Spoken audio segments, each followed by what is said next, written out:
We'll have a few questions from the audience, but let me just briefly try to sum up the presentations.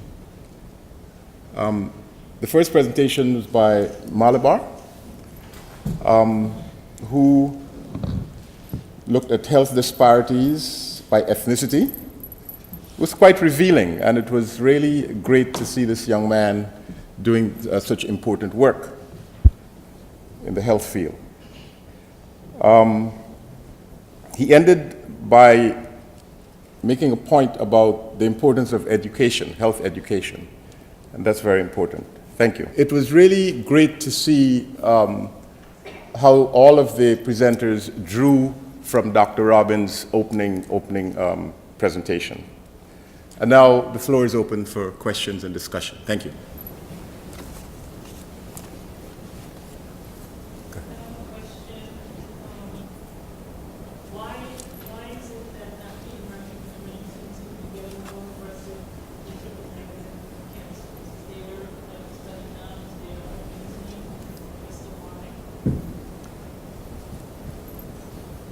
You think it's on? Okay, thank you.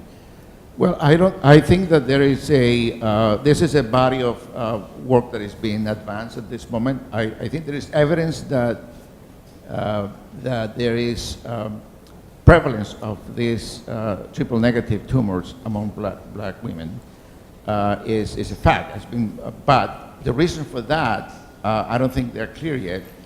I know there's some study that show also there is some link to perhaps some links in some genes of African descent.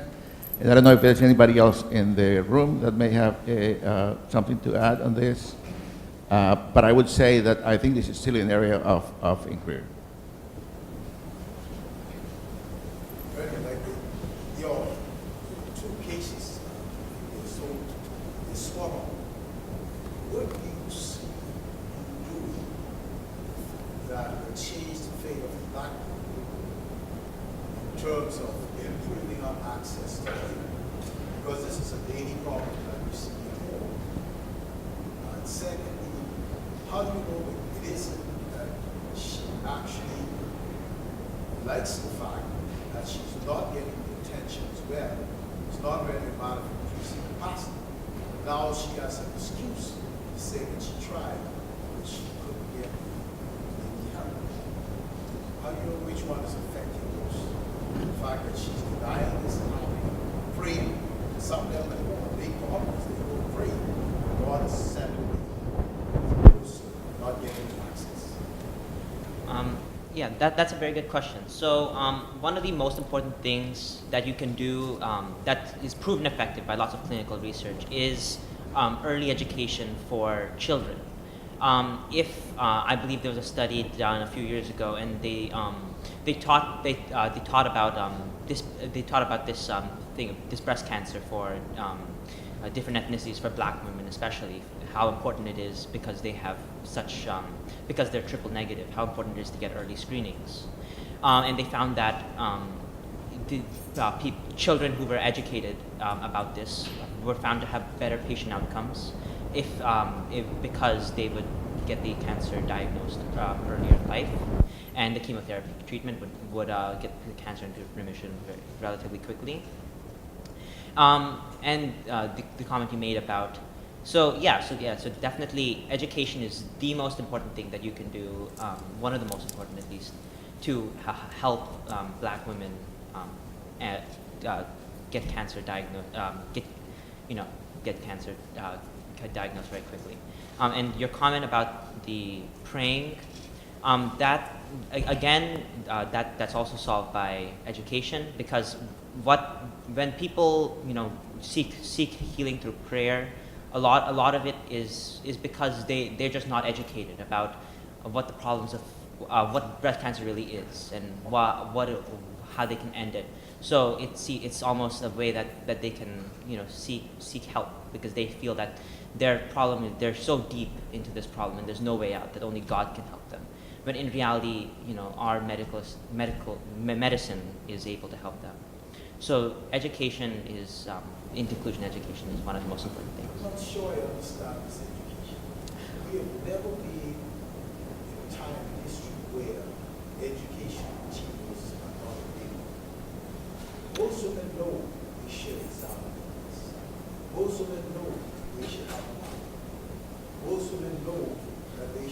these letters. It isn't that they don't know. They just don't do it. Yeah, it is definitely a problem. I mentioned in my presentation about insurance, that how difficult it is to to go to hospitals for surgery, for example, because they have bad insurance policies. And this is something that, government policy is trying to help. You see with the Affordable Care Act, it seeks to give people of lower socioeconomic status access to healthcare. I mean, I would want to, I don't know if anyone else on this panel has a better idea. I mean, I'm not that educated specifically about breast cancer, so I don't know if anyone else. I have experience with similar patients with prostate cancer. I think you could make the exact same case scenario in a man with prostate cancer who chooses to take tablets or vitamins or herbs or pray, and rather than seeking treatment, then comes back 5 years later with widely metastatic disease.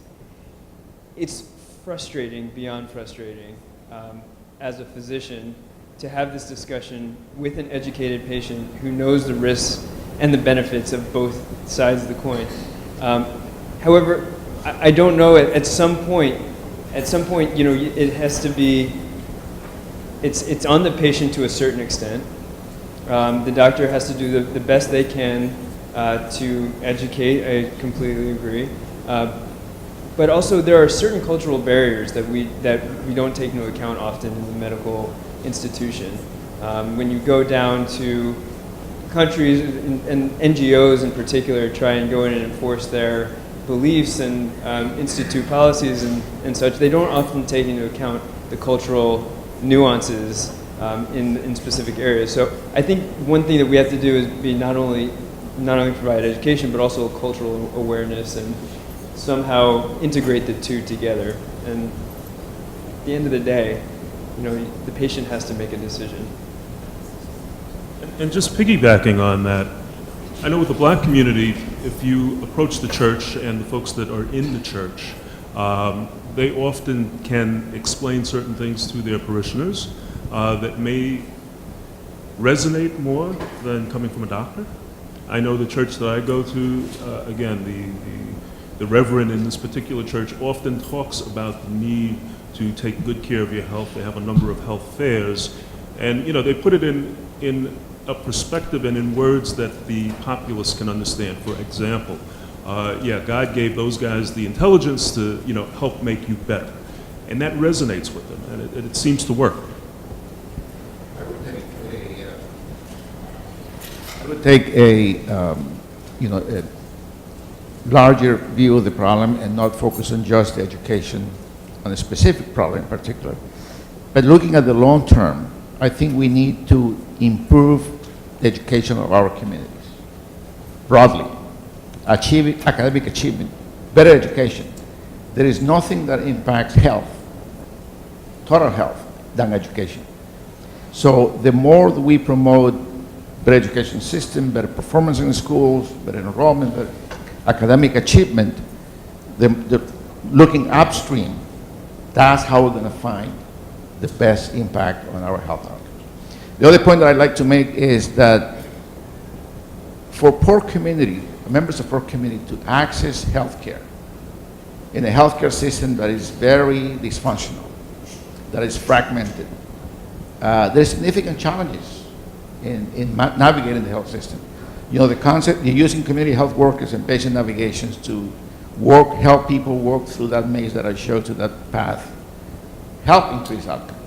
But ultimately, I think we need to look at long-term solutions by creating healthy communities with better education, better income, etc. Because we're streaming, I'm going to bring it. So I agree education is absolutely important. I would also say that I think you're all thinking of education starting at the grade school or high school or university level education, but primarily at grade school and high school level. I'd point to Ireland to you as a really good example of how it works there. The Irish government about 15 years ago now decided that every woman in the country, which has a population just slightly larger than Kings County, by the way, it's 3 million. It used to be 5, it's gone down. But every woman in the country is now scheduled by an organization called Breast Check Ireland, which is government funded. Every one woman in Ireland over the ages of 35 is scheduled for a mammogram every 2 years, by the government system. And it's become they're very highly educated, and when they go in, it's not just go in and get a mammogram, it's go in and get a mammogram and explain why they're doing it. And the number of patients that are going back every year, because it's also paid for by government mandate. Doesn't cost the patients anything. They've got an 85% rate of people going back on a regular basis now. And they're finding that the rates of detection of early stage disease is actually much better than it used to be before the start of the program. There's a lot of issues with all of that, but it actually does work if it's mandated. Instead of asking the woman to make the appointment, having somebody else in an organization make the appointment with her and schedule around things like daycare makes it much easier to do than leaving a woman to do it. And I think it's well known in the Hispanic community. Very often, the mother of the family will never go to get help. They'll get everybody else to get the kids into health care, the husband into health care to have their prostates checked. She won't go for breast check. And this is one of those issues that is actually a question of education. I think that the government has to actually ultimately take, or other non-governmental organizations need to take a lead in scheduling these systems using a very effective data set to actually know who is in your population. Thank you.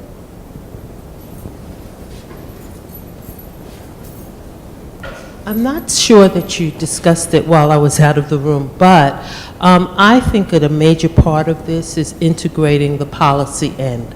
And I think the education needs to begin in the schools from the time children enter school, that you begin to boil information down in such a way that they begin to learn about health issues. I'll never forget that when I was a child, they just started to talk about lung cancer due to smoking. And I mean, literally, I was very impressed. So I was having nightmares about, cancer and what it could cause and all of that. But I think if we had more information broken down at different levels of education, and where the policy was to really inform people about health as they grow up, that we'd be in much better shape. This is a very rich conversation. One of the things that we know historically from community organizing that has worked is community campaigns. It's difficult to keep these funded all of the time, but they work. And we know that community health outreach workers are very effective in getting patients back in and going out and getting them for follow-up when it's needed. But we don't seem to be able to maintain those types of intervention models large scale. And I've seen it work in small communities such as in the Bayview Hunters Point community in San Francisco, where the community owned it. They had their own door-to-door campaign. They weren't funded initially. They ultimately did get funding from the city and county, but they decided it was on them to go door to door to educate women about the importance of mammography and the importance of timely and adequate follow-up of abnormal screening tests. So it's about, for me, having a stronger sense of community, that the community owns the problem. Part of that is being able to identify who in the community are the community organizers. Is it the churches? Is it the masjids? Is it the social organizations? And then in New York, you have another layer of uniqueness because the communities are very ethnically organized.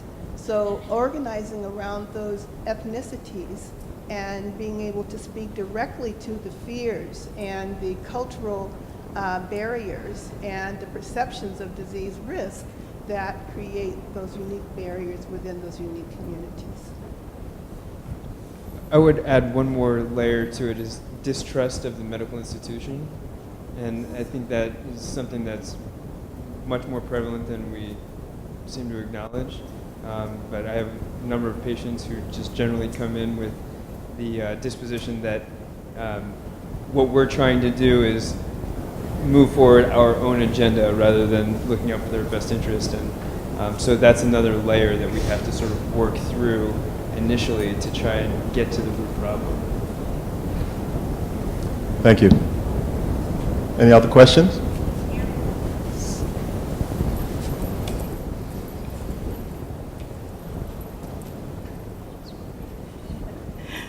Hi, thanks for your presentations. I have a comment and then I have a question. The comment is in respect to where we are today. The physical location, the Flatbush location that is riddled with immigrants, especially Caribbean immigrants. And I know that there's a large population of Caribbean immigrants in this area. And I just wanted to acknowledge that because now I'll follow up with the question. The question, two-part question. The first part is whether any of you know of any study that has been done looking at cancers in the Caribbean immigrant population here in New York.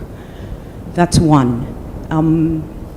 The other piece is that I have a lot of concerns about research being done and seeing blacks, non-whites, and my concern is that Caribbean immigrants who look black come with their own values and beliefs regarding health issues.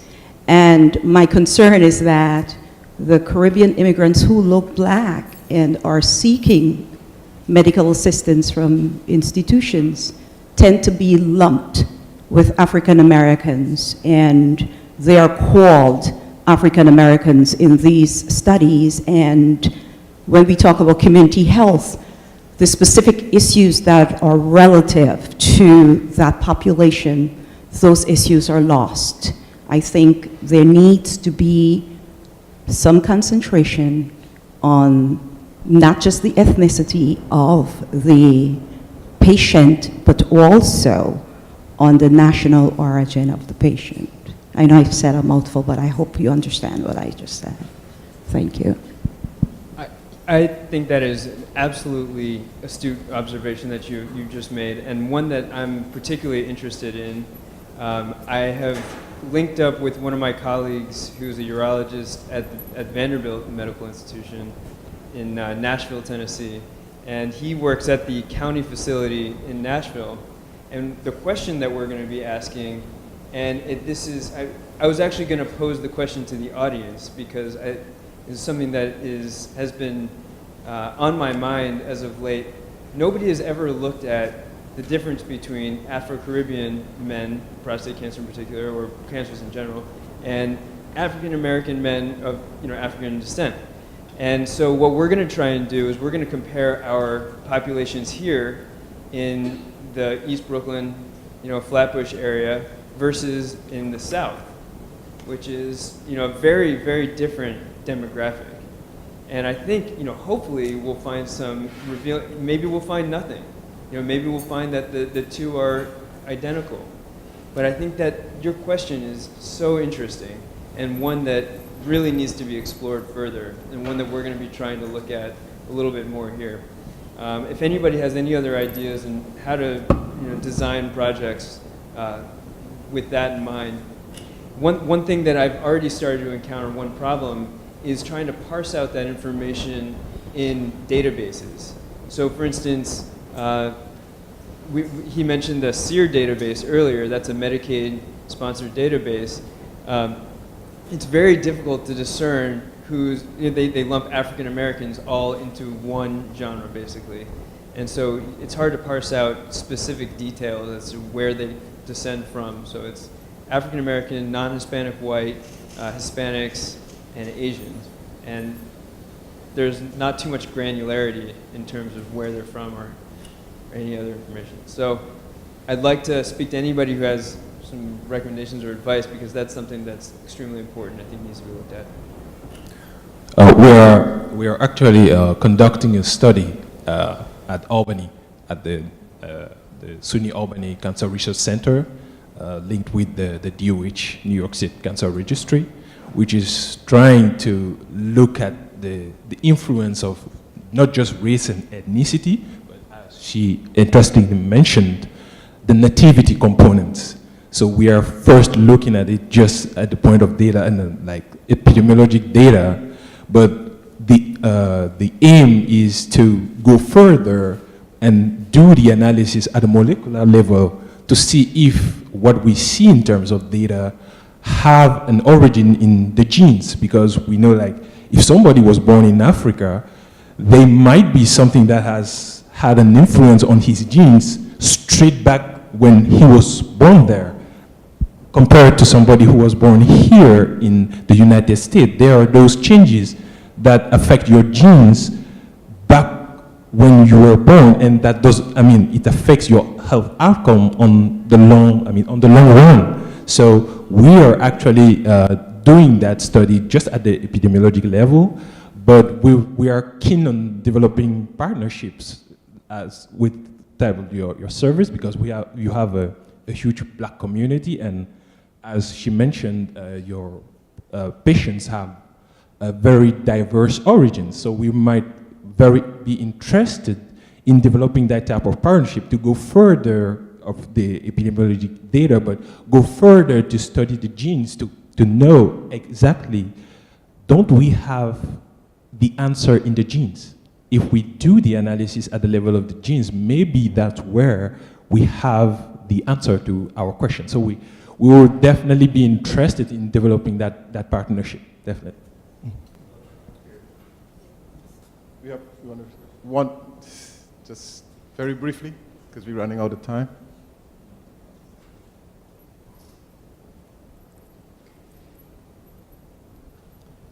Thank you to all the panel. My question, or the point that I'm trying to address, is the following. Including Dr. Roberts earlier, the issue is that once you are able to have the diagnosis for prostate cancer, we still have the duality whether that cancer is indolent or aggressive, and there are no markers for it, which will determine in many ways what to do further down. Dr. Wiener also brought up yesterday's trial that addresses the issue, even if you are diagnosed, post-treatment, this doesn't seem to make any difference in the death rate, right? So we are currently starting a study where trying to identify whether we have a marker that distinguishes indolent versus survival. But another component that was addressed by the student, which is important, the difference in prostate cancer death rate here is whether obesity is a comorbidity associated within prostate cancer. So we are looking at two markers and see how those will correlate with the final outcome. We are comparing, the definition is African American because we don't have the separation with the variable that previously described, that there are obviously genetic differences among Black populations. And it's an important component. We have done some studies with those markers in Caucasians, and we do have quite interesting findings. But yes, the point of being able to distinguish among those populations and see how these markers have the validity is quite significant. Just out of curiosity, how are the biomarkers that you're developing going to improve upon the ones that are already available? So we have Oncotype DX, Prolaris, Genome Health. These are a few of the studies that look at prostate tissue after the biopsy has been performed, and they look at gene expression, and if there's a certain number that are upregulated, then it increases your risk of developing metastatic disease later on. So my question for you is, first of all, those are very expensive tests, and it's hard to implement into a community such as this one. But how would your biomarkers improve or change the management as opposed to those? As of now, the biomarker seems to appear above Gleason score 6, which is kind of a boundary between indolent to aggressive.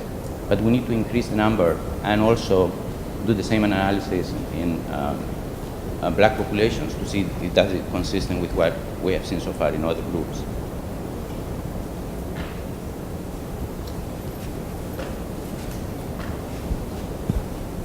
Thank you.